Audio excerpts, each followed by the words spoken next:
mas já estamos abaixo dos 115 mil pontos. Empresas boas, rapaz. Eu acho que em preços adequados, viu? E você só vai ficar rico com Bolsa de Valores, você só vai se aposentar com Bolsa de Valores e com dividendos. Se você fizer vale a pena comprar exatamente agora. Continua barato? Aparentemente sim, mas... Perguntando sobre BB Seguridade, né? Preocupado com essa queda, 3,91 de queda hoje, fechou a 29,72. Você vê a cotação caindo, num bom desconto, o pessoal vê a queda e fica preocupado. Fala, pô, será que eu tenho que vender? Será que tem alguma coisa aqui que eu não tô sabendo? Pô, tá caindo 4%, você tá assustado, ele tem empresa, tem coisa errada aí, dá um passo para trás. Fabião, uma coisa que a gente sempre fala e que nunca é tarde para repetir é que se tem uma coisa que a gente aprende todo santo dia no mercado é humildade, né? Então, você vê que interessante, né?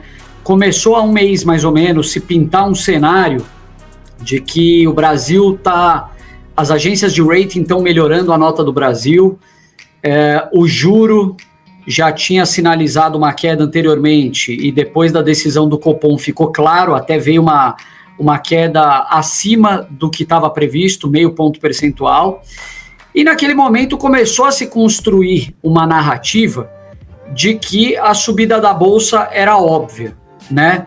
Então, todo mundo já falando que no final do ano Bolsa 190 mil pontos, não sei lá quanto, 60 bilhões de reais em ofertas previstas aí para o ano que vem. Só que eu acho que a turma está se esquecendo de alguns pontos em particular aqui e muito importantes, né? Primeiro, a Bolsa não depende só de juro, não quer dizer que o juro vai cair e que a Bolsa vai subir, as ações vão subir, o lucro das empresas vai ser afetado positivamente. É claro que tem muitos fatores que são afetados por uma taxa de juro menor. A taxa de desconto nos valuations acaba trazendo, acaba fazendo com que o valor presente dos fluxos de caixa das empresas esteja mais positivo, as empresas vão ter uma despesa financeira menor se o juro de fato se confirmar. Mas será que a gente vai ter um juro estruturalmente baixo no médio e longo prazo? Eu não sei. Sinceramente, eu acho que não é só a inflação que comanda isso, a gente sabe muito bem. Então, a gente tem temas fiscais aí muito ainda incertos no futuro. Você vê todo aquele arcabouço, que a única certeza lá que a gente tem é sobre o crescimento das despesas, mas as receitas não. Então, tudo isso que eu estou falando é para dizer que toda vez que a gente começa a ter certezas absolutas sobre o mercado, ou seja, aquele consenso, e como aquela famosa frase, acho que é do Nelson Rodrigues, né, que toda unanimidade é burra, então formou-se o consenso que a Bolsa ia subir. O que acontece? Hoje é o quê? Até perdi a conta, 13º pregão em queda. Não que a magnitude tenha sido enorme, mas já estamos abaixo dos 115 mil pontos, já começa a se fazer um monte de questionamentos. Então, assim, verdades absolutas na Bolsa não existem. Quando se forma um consenso, muitas vezes o mercado aparece para te dar aquela bela lição de humildade, né, Fabião? Exatamente, Felipe. O que você pensa de tudo isso? Não, eu concordo plenamente. Acontece que, assim, ainda acredito que existam empresas boas, rapaz. Eu acho que em preços adequados, viu? E eu acho bem honesto aquela pessoa que tá querendo entrar na Bolsa agora, né? A gente fala entrar na Bolsa, tá modo de dizer, tá, pessoal? Quando a gente fala entrar na Bolsa, é usar a Bolsa para se aliar a boas empresas. A Bolsa nada mais é do que isso, tá? Um grande mercadão lá onde você pode comprar boas empresas a bons preços que paguem bons dividendos. Essas empresas existem, elas, elétrica, banco, tem bastante coisa para você ver, bastante coisa que paga acima de 6%, historicamente, né, não de hoje. Setor de transmissão eu acho que, assim, setor a ser estudado bastante, porque tem bastante coisa aí. Então, assim, independente do que aconteça na Bolsa, e acho que eu e o Felipe aqui já vimos de tudo na Bolsa, e somar os dois aqui já dá uma senhora de mercado, né, Felipe? Mas assim, a gente já viu juros a 22%, 23% em 2000 e talvez 2004, 2005, alguma coisa assim. Já vimos a taxa de juros a 2%, aí há um pouco tempo atrás. Pouco tempo atrás, para quem está na Bolsa, talvez alguns anos, tá? 4, 5 anos, alguma coisa assim. E claro que hoje você tem essa probabilidade de taxa de juros menor, algo que eu também concordo com você, Felipe, eu acho que não é estrutural isso. O Brasil parece que não serve para ter uma taxa de juros baixa por longos períodos de tempo. Aí, quem sabe a gente, de repente a gente está errado, não dá para saber. O fato é, você sempre pode comprar boa empresa pagando bom dividendo a bom preço. E hoje você tem esse cenário na Bolsa de Valores, tá, pessoal? Existem empresas, a gente vai falar no AGF+, também, já estamos vendo um monte de pergunta aqui, podem mandar as perguntas, mas assim, para aquele investidor iniciante, e quando eu falo investidor iniciante, eu me refiro ao investidor que não pratica a estratégia pelo menos há 5 anos. Para mim, 5 anos, viu, Felipe, os 5 anos é aquele hábito enraizado. Se a pessoa faz mês a mês, aporte após aporte, durante 5 anos, cara, esse cara já entendeu como funciona o conceito. O conceito que a gente diz aqui é que você só vai ficar rico com Bolsa de Valores, você só vai se aposentar com Bolsa de Valores e com dividendos se você fizer a mesma coisa por longuíssimos períodos de tempo. Não tem conversa, não tem aquela tacada de sorte ou aquela empresa que você fala, vale a pena comprar exatamente agora. Não é isso que vai fazer você mudar de patamar, mas sim a consistência fazendo disso um hábito por longuíssimos períodos de tempo. Quando eu dou esse recado para a pessoa dos 5 anos, se você está achando que a bolsa está cara, e bolsa cara ou barata é questão de percepção. Para a pessoa que estava olhando a bolsa em dezembro do ano passado, estava muito mais barata do que está hoje. Correto? Você tinha, sei lá, um Banco do Brasil a R$30, hoje está, sei lá, 47. Continua barato? Aparentemente sim, mas para o cara que estava olhando a 30, aparentemente não. Então essa pessoa já começou a desenvolver uma memória de mercado, né? Agora, você está com desconfiança entre aportar pra caramba agora, porque você acha que está muito mais caro do que naquela época? Cara, faz, sei lá, 40%, 50% ou 30% do aporte que você iria fazendo mês a mês. Mas não deixa de aportar. E a gente está falando aqui com pessoas que não fizeram 5 anos praticando a estratégia do JBI, eu tenho certeza absoluta. Tá? A grande maioria é essa. E tem pessoas que têm mais de 10 anos na bolsa, mas fazendo tudo atrapalhado, né? Eu tenho certeza disso. Então, pessoal, a bolsa tá alta, tá mais alta em relação ao tempo que você começou, mas ainda assim existem empresas que estão baixíssimas em relação ao lucro que elas estão produzindo, em bons setores e pagando bons dividendos, certo, Felipe? Totalmente, Fabião, concordo com você. Em todos os momentos existe uma ou outra boa oportunidade para você focar. Talvez o que você possa fazer é justamente calibrar o seu aporte, né? Conforme o teu nível de confiança vai aumentando, você vai fazendo aportes maiores, você vai usando uma parcela maior do teu caixa, e isso acaba sendo uma função também do momento de mercado. Então, é a sua confiança com o momento de mercado, que geralmente a gente fala que com momentos de pânico, de estresse, de liquidez, todo mundo querendo vender, é aquela hora que você pode comprar com um pouco mais de voracidade, né? Então, quer dizer, agora essas quedas aí, ontem viraram para mim e falaram assim, 12 quedas, né, era ontem, 12 quedas no Ibovespa. Eu falei, poxa, que venham as próximas 12, né, Fabião? Estamos aqui na torcida. E continue caindo, Felipe. Pois é, porque a gente quer comprar mais com o mesmo valor financeiro que a gente dispõe. Então, essa história de, tá caindo porque tá aumentando a preocupação, esquece cenário, esquece macro, esquece política, foco nas empresas. Praticamente a temporada de resultado está encerrada agora, né? Acho que faltam pouquíssimos. Essa semana a gente teve divulgação de algumas empresas, a Itaúsa, a Vibra, e assim, tem material que não acaba mais, pega todos os calls de resultado, tem todas as apresentações, então pega um pedaço do teu dia e aproveita para se dedicar a entender um pouco como que está aquela empresinha lá que você tem uma participação, que você é um pequeno dono, para entender um pouco se a tua lojinha está melhorando, está piorando, se é hora de você comprar um pouco mais, segurar, eventualmente até vender. Mas o que a gente gosta é esquece todo o resto e foca no que interessa. O que interessa é resultado e perspectiva de resultado das empresas. É isso aí, Felipe. O Felipe Sevilha, ele fala assim: Felipe, Fabião, boa noite. Dentro do BEST, o que seria melhor, dividendos atual ou futuro? Eu acho que ele está se referindo ao médio ou projetivo, né, Felipe? Depois você me confirma aqui. Ou mesclo duas estratégias e me permito comprar um pouco... eu acho que é isso. Me permito comprar um pouco acima do dividendo do preço do dividendo futuro. Felipão, boa pergunta. Eu acho que para essa pergunta você tem várias respostas, mas eu vou ficar com uma que é a que eu uso, tá? O Felipe confirma, ver qual que é que ele usa também, de acordo com a empresa que ele tem. Eu gosto muito de usar o preço médio dos últimos 5 a 10 anos das empresas, comparado com o preço delas naquele determinado ano, tá? Para ver se ela mantinha um patamar de 6%, 7% ou algo do gênero, para que isso se sustentasse. Eu gosto de usar assim dentro dos setores BEST, tá? Então tem muita elétrica que passa nesse crivo e muito banco que passa nesse crivo também.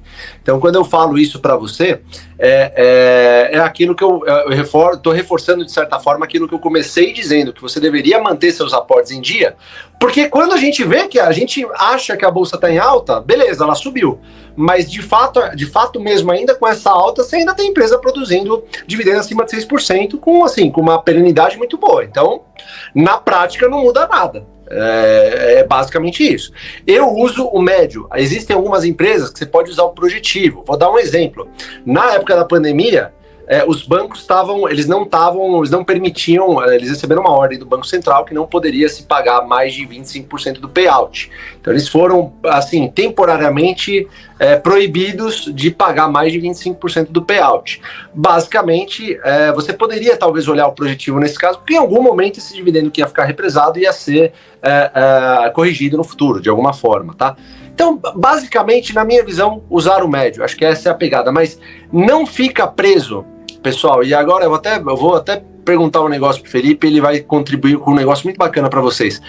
A gente tende a ficar olhando os numerozinhos da bolsa que fica passando lá no mercado quando você dá uma olhada no home broker. Você vai ver aqueles numerozinhos piscando e você esquece, muita gente esquece que por trás daqueles números tem uma empresa muito forte com pessoas trabalhando, gerando riquezas para os acionistas, para a sociedade e para as famílias que trabalham lá. Tá, pessoal? Por trás de todo o código lá piscando existe uma empresa. E o Felipe e o Jean foram visitar, por exemplo, a Klabin esses dias. Essa aula está disponível aqui no nosso... Passamos 2 dias lá, hein, Fabião? Não foi uma visita rapidinha, não. Perfeito. Para mostrar justamente isso que eu estou falando, né, Felipe? Que por trás daquele númerozinho piscando tem uma empresa, tem pessoas, tem geração de valor e de riquezas para a sociedade.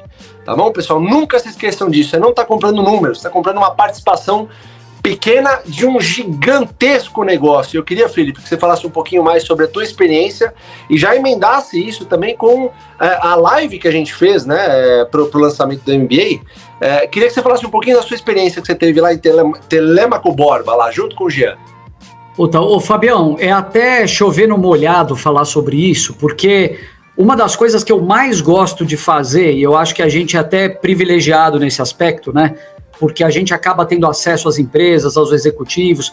Uma coisa que eu mais gosto de fazer é sujar o uniforme, gastar sola de sapato, ficar naquele calorão de 40 graus ali dentro de uma fábrica, porque lá é o mundo real, né? A gente sai dessa gamificação aqui chamada home broker e vai para o mundo real. É lá que a gente consegue entender coisas que uma planilha não te diz, que uma apresentação não te conta, coisas que um call de resultados não te conta, por mais completo que ele possa ser.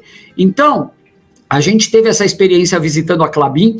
Não foi a primeira vez que eu fui, eu tive lá em 2018, da vez anterior, e foi incrível comparar essa diferença da companhia agora em 2023 e 5 anos antes, em 2018, né? Naquela época, inclusive, o projeto Puma era um projeto e agora é uma realidade. Então, eles entregaram o projeto Puma 2, que foi o maior investimento da história da Klabin esse ano. A curva de produção está aumentando progressivamente. E assim, foi uma visita fantástica porque pela primeira vez a gente teve a oportunidade de conhecer desde o início do processo produtivo, lá onde você planta a sementinha e a muda de eucalipto ou de pinos, até o final, que é o produto acabado sendo expedido lá no terminal logístico que eles têm através do modal ferroviário. Então, a planta da Klabin, ela planta ao redor dela, né? Todas as florestas estão ali, ela produz, manda lá para o container e de lá já vai para o porto, desce para Paranaguá e vai exportar. Pudemos ver tudo isso, conversar com funcionários, Fabão, que não tem coisa mais bacana do que isso, você enxergar o que é a cultura forte de uma empresa, funcionários motivados, pessoas que amam aquilo que fazem, e assim, tudo isso e mais um pouco, eu não vou ficar dando tanto spoiler também, que senão acaba a graça, tá lá disponível nesse vídeo que o Fabião estava falando, tá no nosso canal no YouTube, se eu não me engano é a aula 3, né, Fabião? Acho que é a aula 3, e vocês vão poder acompanhar, tá super bem produzido, a gente cutucamos mesmo, sabe? Nada daquelas perguntinhas padrão de analista, nada, a gente quis saber a fundo e tá tudo documentado, então quem não assistiu, assista, eu tenho certeza que vocês vão amar, ficou muito legal. Tá muito legal. Com certeza. E é um conteúdo que a gente pretende fazer cada vez mais, né, Fabião? Tendo a oportunidade, a gente sabe que todo mundo que acompanha o AGF aqui está sempre interessado nesse tipo de coisa. E a gente vai querer passar para vocês.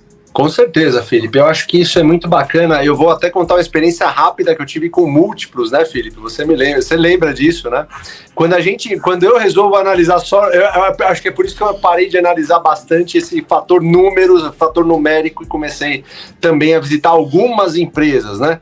E eu caí numa armadilha justamente quando eu achei que somente os números eram acho que talvez fosse o mais importante, esquecendo dessa parte humana, né? Eu acho que isso é pouquíssimas pessoas fazem, na verdade, né? Pouquíssimas pessoas visitam ou têm a oportunidade de visitar algumas empresas. Isso não é um negócio mandatório, obviamente, você não precisa necessariamente visitar para ter uma empresa, para comprar uma empresa na bolsa, mas é sempre mais bacana fazer isso, né? Porque no momento de crise você lembra de como era a empresa, como eram as pessoas, como é que eram os processos, e aí você consegue, obviamente, ter uma segurança muito maior em momentos de crise, né, Felipe? Até porque eu sempre gosto de falar isso, você está cansado de ouvir, mas a gente gosta de empresas que vão passar por guerras e você gosta de estar do lado dessas empresas no meio da guerra, né? Que são empresas que acabam remunerando o acionista à altura, mesmo em períodos de crise, né? Então, eu sempre costumo dizer,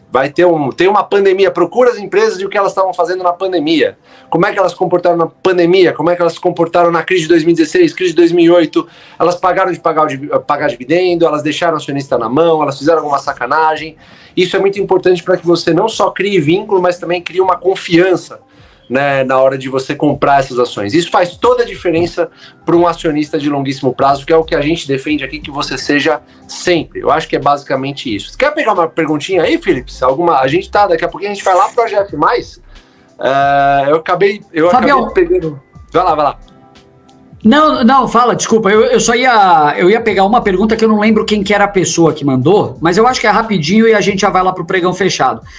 O pessoal tá perguntando sobre BB Seguridade, né? Acho que muita gente ficou um pouquinho preocupado com essa queda, 3,91 de queda hoje, fechou a 29,72, mas aí, de novo, aquilo que a gente estava falando lá no começo, né?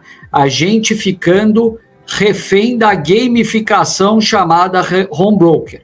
Você é acionista de uma empresa, você vê a cotação caindo, se você conhece bem a parte, tudo que está por dentro da empresa, a cultura dela, o negócio dela, os controladores, os executivos, tal, e sabe o valor desse negócio, se você continua enxergando um bom desconto, você deveria ver uma queda dessa e ficar feliz, não o contrário. O pessoal vê a queda e fica preocupado, fala, será que eu tenho que vender? Será que tem alguma coisa aqui que eu não estou sabendo?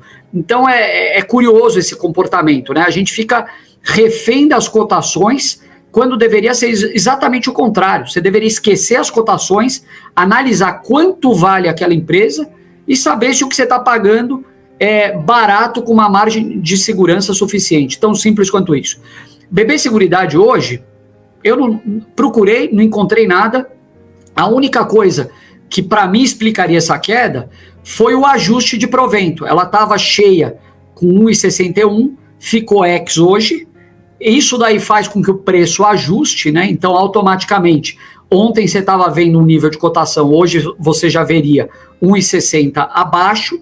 E junto a isso, muita gente pode ter aproveitado só para pegar o dividendo e vender, o que eu acho que é uma estratégia meio equivocada.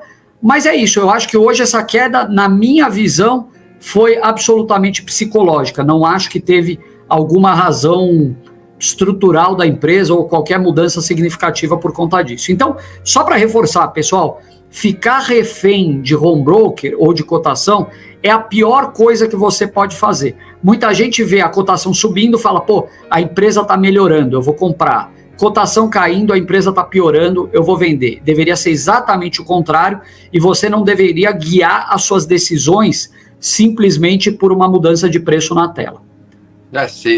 Poxa, acho que você falou tudo, né? Se a empresa está caindo 4% e você está assustado, tem coisa errada aí. Acho que você não avaliou bem a empresa que você está comprando. Porque as empresas que a gente compra aqui, pessoal, às vezes é para o resto da vida, tá? Então, parceria de longo prazo é isso. Quando a gente tenta ensinar para vocês exatamente que você deve agir na contrabanada do mercado, é justamente isso que o Felipe tá falando, né, Felipe? Pô, tá caindo 4%, você tá assustado, ele tem empresa, tem coisa errada aí, dá um passo para trás, tá bom?